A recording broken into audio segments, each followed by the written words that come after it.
Mexico in 1968, the Mexican 1968 massacre. I believe it's from Tlateloco, if I'm pronouncing that wrong. Um, but yeah, um, we're going to be discussing what happened, and I'm going to basically simplify it for like minds in order to simplify it and whatnot. So in the summer of 1968, Mexico was experiencing the birth of a new student movement. No, you know what a movement is, pretty much. You should know at least. So, but that movement was short-lived. On October 2nd, 1968, 10 days before the opening of the Summer Olympics in Mexico City, police officers and military troops shot into the crowd of unarmed civilians. So basically saying that um they were basically shooting down like this into unarmed civilians, which is bad. Unarmed students. I said civilians, but they're the same thing. But yeah, they basically shot down into on the armed students. Thousands of demonstrators fled in a panic as tanks bowled over Tlateloco's Plaza. Tlateloco's Plaza. That is the place it took in. I believe it's a university. It's located in Mexico City. You can look it up.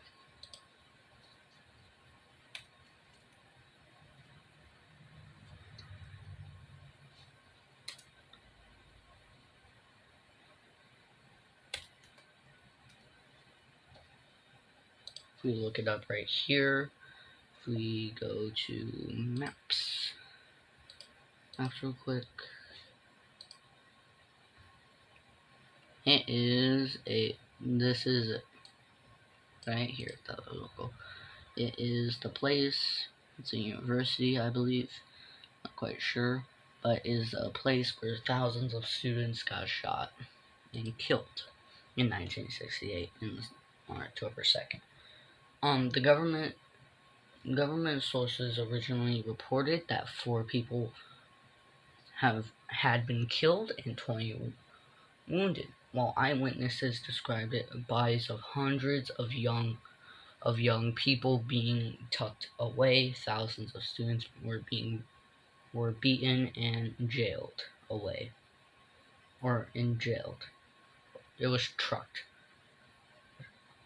I can't read. Okay, and many just disappeared. 4 years later, and the final death toll remains a mystery, but documents recently were released by the U.S. and Mexican government give a better picture of what may have triggered the massacre, and suggest that snipers posted by the military fired on fellow troops, provoking them to open fire on students. That's probably what happened. Basically, snipers most likely shot at fellow troops, and those caused the fellow troops to fire at these students. The beginning of the movement, this is where it started to happen, and the reason why I'm starting right here is because this is basically where Mexico's government started to fall down at this certain time because of the local massacre in 1968. In 1968, student movements were breaking out all over the world, including France, Germany, Italy, Czechoslovakia, this was back when Czechoslovakia was still a thing, Argentina, Japan, and the United States. That's a lot of countries. Mexico, like many countries in the prosperous 1960s, they had spawned a vibrant middle class that enjoyed quality of life unimaginably in previous decades. These children of of the Mexican Revolution that now lived in comfort first were for the first time able to send their own children to university in unpredicted numbers. Is that unpredicted? I don't know. I don't really know. Alright. But like a lot of numbers, and as you can see, this is basically it. This is like a good view. So if we were go to here, and yeah, this is what it looks like. What Tlateloco looks like.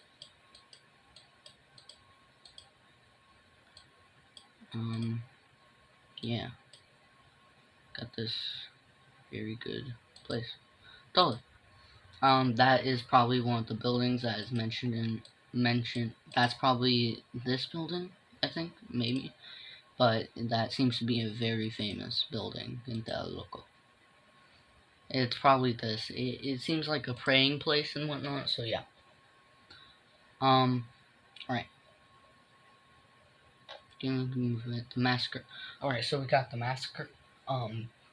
If you do not like graphic things, I recommend clicking off this video right now, because this is only for education purposes. Alright? I'll give you a minute. Alright, let's begin. So this is where things start to go downhill for the massacre. Students are expecting the government to give in their demands, but they were greeted with a clear message from the president. No more no more unrest will be tolerated. The army proceeded in the following days to seize national university. So yes, Tlateloco is a university. So we got my pictures. So yeah, very, very, very high-tech place nowadays, but back then it was not. They have upgraded. So yeah, they will not be tolerated. So basically saying that the government was fed up with the student riots. The army proceeded in the following days with virtually no resistance from the students. Later the National Polytechnic Institute, with active and violent student resistance. After these events, the students were repeatedly called for a new gathering on October 2nd at the three cultures squares. Alright, in Tlateloco housing complex. Thousands of students showed up to get to the first-hand knowledge of the movement steps, as they gathered of the knowledge of the movement's next steps. As the gathering was ended, soldiers arrived to capture the movement leaders, and they were greeted by gunshots from the buildings surrounding the square. The troops opened fire, turning the event into a shooting that over the following days. The official account of the events would be that the students infiltrated by communist forces had fired on the army, and the soldiers had to fire back to defend themselves. Now, basically, Mexico isn't a communist itself right now, but it's basically fit to be. It's basically fit, but I'm pretty sure like it had some sort of communism power, but it's basically fit to be communism. I'm pretty sure it's socialist now, right now. I'm not quite sure though. Don't yell at me, please, because I don't know. I can find out.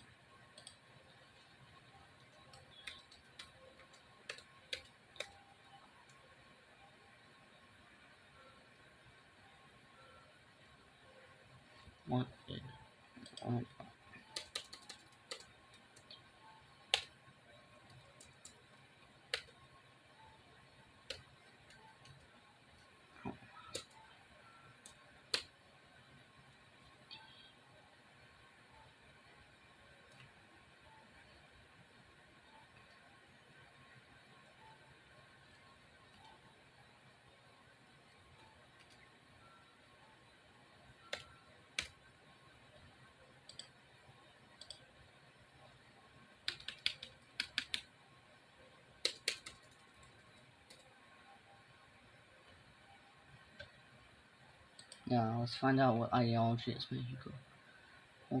It's a multi-party progression in politics of Mexico's function within the framework of a federal president. So basically, for right now, it's a democratic republic, but depends on the type of president that is led by the party leader. The federal republic. So yeah, it's a federal republic, meaning it's a democratic republic. It's not exactly like how you would expect the United States to be. It's a democratic republic, but Mexico's way of life is super bad. Under the authoritarian regime, no formal investigations into the killing was ever intended. So once the killings took place, the government basically said, "Don't search that up, man. We ain't gonna look into that. My fellow Mexicans, we are not gonna search into that. Not gonna go into it." So yeah, but renewed hope to follow the truth arrived in 2000 with an election of President Vicente Fox. I don't know how to pronounce that. Oh.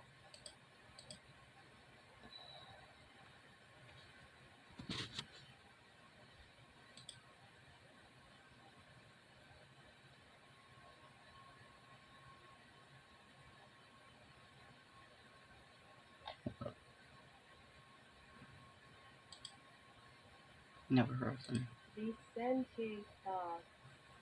Okay, Vicente Fox. Vicente Fox. Vicente Fox.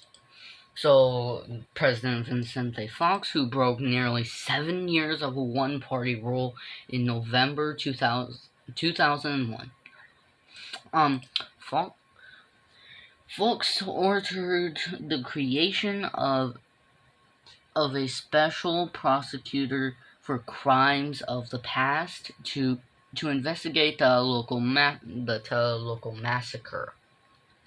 But Lil was uncovered of the killings or those who killed. Number of civilian casualties was reported between 4 in official counts, direct count on the events after the event, and 3,000. So 4,000 and 3,000. 4 to 3,000 bodies were killed. Not how the old Mexican government said. Eyewitnesses recount seeing dozens of bodies and prisoners being trucked away to military bases, but despite the efforts, both student leaders and special prosecutors to comply the names of the dead. Only about 40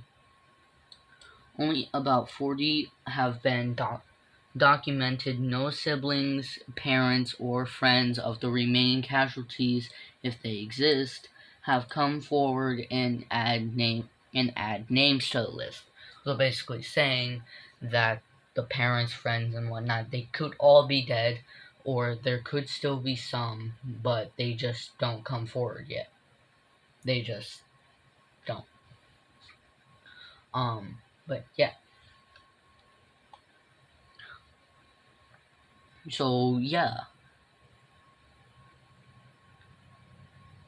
But new information has come to light to release of the official documents. They have revealed that the Presidential Guard, a branch of the military, had posted snipers in the building surrounding the local plaza on the day of the massacre.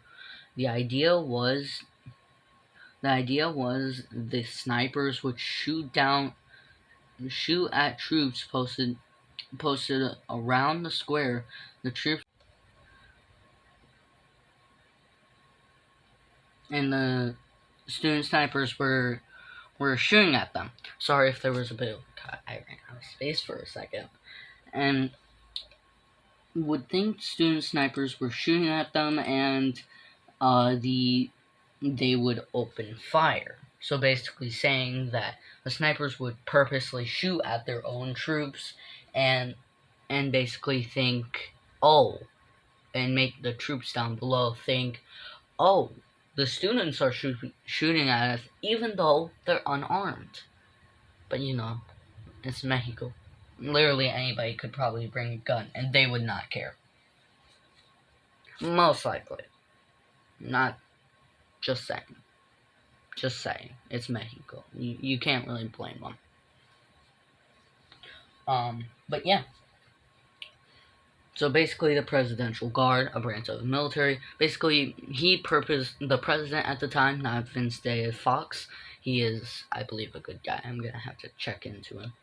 But basically, he would have to say, but the old president would say, hey, go and shoot at fellow troops, but don't kill them, and basically saying that, making them think that the student shot at them.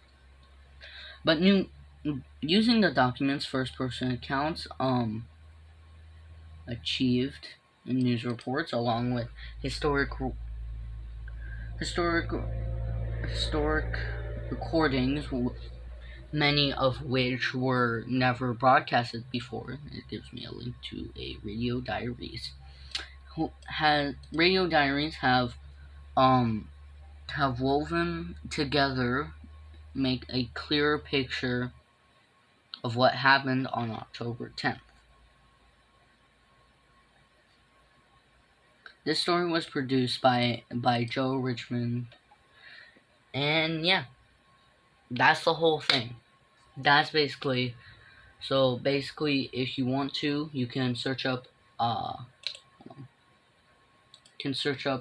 1960s massacre on NPR, what really happens, and you could probably listen to it on WVPE, and basically just listen to it for yourself. And yeah, but this is basically everything. And the massacre was massive. It was something else. It was a massive massacre so you have some images right here straight from it. This is basically the tanks that they were talking about. The Mexican military is not kind, especially nowadays. These are the things that went on. These are the troops that fired at students, and this is Mexico 68 repression from the students. This was a picture taken.